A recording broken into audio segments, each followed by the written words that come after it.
दोस्तों, अगर आप भी भारतीय टीम की जीत से खुश हैं तो हमारी इस वीडियो को लाइक जरूर कीजिएगा। दोस्तों, भारतीय टीम वेस्टइंडीज के खिलाफ पहले वनडे मुकाबले में शानदार प्रदर्शन कर चुकी है और जीत दर्ज कर चुकी है। तो वहीं दूसरे मुकाबले में भारतीय टीम ने शानदार प्रदर्शन किया और जीत के करीब पहुंच गई है। चलिए दोस्तों, आपको बताते हैं इस मुकाबले के हाईलाइट्स के बारे में, लेकिन उससे पहले यजुवेंद्र चहल और कुलदीप यादव में कौन है बेहतरीन स्पिनर, इस बात का जवाब हमें नीचे कमेंट बॉक्स में जरूर दीजिएगा। दोस्तों, भारतीय टीम पहले वनडे मुकाबले को बहुत ही शानदार तरीके से जीत गई और 1-0 से सीरीज में बढ़त बना ली और दूसरा मुकाबला खेलने के लिए अहमदाबाद के मैदान पर उतरी तो भारतीय टीम के कप्तान रोहित शर्मा टॉस हार गए और रोहित शर्मा ने अपनी टीम में एक बदलाव किया और वो बदलाव केएल राहुल का है, जिसमें केएल राहुल ईशान किशन की जगह खेलते हुए मुकाबले में दिखाई देंगे, क्योंकि पहले मुकाबले में राहुल अपनी बहन की शादी के कारण खेल नहीं पाए थे और विपक्षी टीम के कप्तान निकोलस पूरन ने टॉस जीतकर पहले गेंदबाजी करने का फैसला किया। क्योंकि इस मुकाबले में किरण पोलार्ड फिट नहीं थे तो उनकी जगह टीम में ऑन्डी स्मिथ को शामिल किया गया और इस मुकाबले में कप्तानी निकोलस पूरन करते हुए दिखाई दे रहे थे। और इसी के साथ ही भारतीय टीम के ओपनिंग बल्लेबाज रोहित शर्मा और ऋषभ पंत बल्लेबाजी करने के लिए उतरे और केएल राहुल को इस बार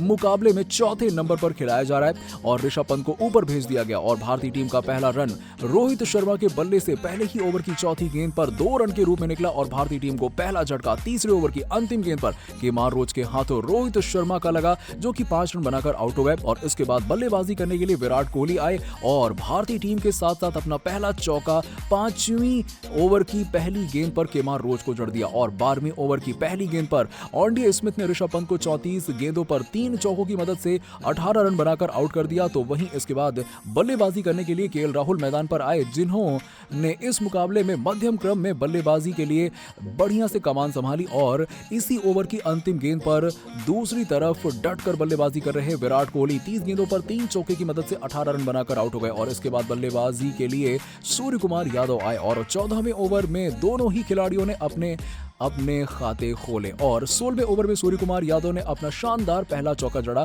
और भारतीय टीम को 50 के स्कोर को पार करवा दिया और 18वें ओवर की आखिरी गेंद पर केएल राहुल का कैच छूट गया और 21वें ओवर की पहली गेंद पर राहुल ने हसन को अपनी पहली बाउंड्री और टीम का पहला छक्का जड़ दिया और 26वें ओवर में राहुल ने लगातार 2 चौके जड़ दिए और टीम को 100 का आंकड़ा पार करवा दिया और 28वें ओवर में हुसैन को उन्होंने 1 छक्का और 1 चौका जड़ दिया और 30 ओवर की गेंद यानी कि चौथी गेंद पर राहुल अपने अर्धशतक से चूक गए और 48 गेंदों पर 4 चौके और 2 छक्के की मदद से 49 रन बनाकर हुसैन के हाथों शिकार हो गए। और इसके बाद बल्लेबाजी करने के लिए आए वाशिंगटन सुंदर और उन्होंने आते ही शानदार पारी खेली और पहली ही गेंद पर चौके से अपना खाता खोला और 33वें ओवर में भारतीय टीम 150 रन के स्कोर को पार कर चुकी थी और 36वें ओवर में सूर्य कुमार यादव ने अपना अर्धशतक पूरा कर लिया और 39वें ओवर में सूर्य कुमार यादव को 5 चौके की मदद से 64 रन बनाकर फेबियन एलन ने आउट कर दिया और इसके बाद वाशिंगटन सुंदर और हुसैन के हाथों 42वें ओवर में 24 रन बनाकर आउट हो गए और इसके बाद 46वें ओवर में शार्दुल ठाकुर 8 रन बनाकर जोसेफ का शिकार हो गए और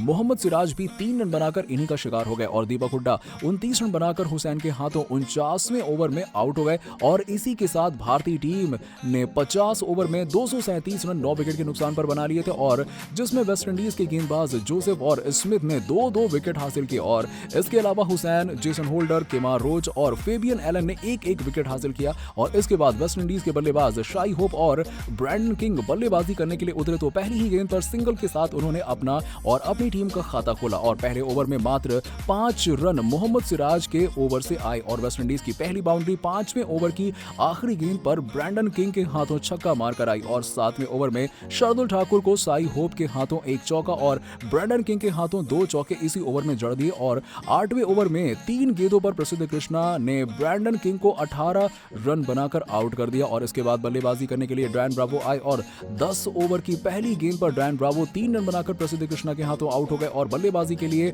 ब्रूक्स आए और 17वें ओवर में शाई होप 27 रन बनाकर चहल का शिकार हो गए। इसके बाद निकोलस पूरन बल्लेबाजी करने के लिए आए और आते ही पहली गेंद पर छक्के के साथ अपना खाता खोला, लेकिन अगले ही ओवर में 9 रन बनाकर प्रसिद्ध कृष्णा का शिकार हो गए और इसके बाद बल्लेबाजी करने के लिए जेसन होल्डर आते हैं और दूसरी तरफ ब्रूक्स ने एक शानदार छक्का 21वें ओवर में जड़ा और 22वें ओवर में शार्दुल ठाकुर के हाथों जेसन होल्डर 2 रन बनाकर कर आउट हो गए और इसके बाद ब्रूक्स एक तरफ से बेहतरीन बल्लेबाजी करते हुए दिखाई दिए, जिसमें उन्होंने एक छक्का और एक चौका जड़ दिया और 28वें ओवर में 100 का आंकड़ा पार कर लिया और 30वें ओवर के अंत तक वेस्टइंडीज की टीम ने 115 रन 5 विकेट के नुकसान पर बना दिए थे, जिसमें ब्रूक्स 43 और हुसैन 9 रन बनाकर नाबाद है। तो वहीं भारतीय गेंदबाजों में प्रसिद्ध कृष्णा ने 3, चहल और शार्दुल ठाकुर ने एक विकेट हासिल किया और अगर भारतीय टीम के गेंदबाज इसी तरीके से शानदार प्रदर्शन करते रहे तो भारतीय टीम इस मुकाबले को बहुत ही आसानी से जीत जाएगी और वेस्टइंडीज की टीम को 180 से कम रन में ऑल आउट कर देगी। दोस्तों, इस मुकाबले का हीरो कौन सा खिलाड़ी है, अपनी राय हमें नीचे कमेंट बॉक्स में जरूर दीजिएगा और ऐसी ही खबरों के लिए सब्सक्राइब कीजिए हमारे YouTube चैनल को। धन्यवाद।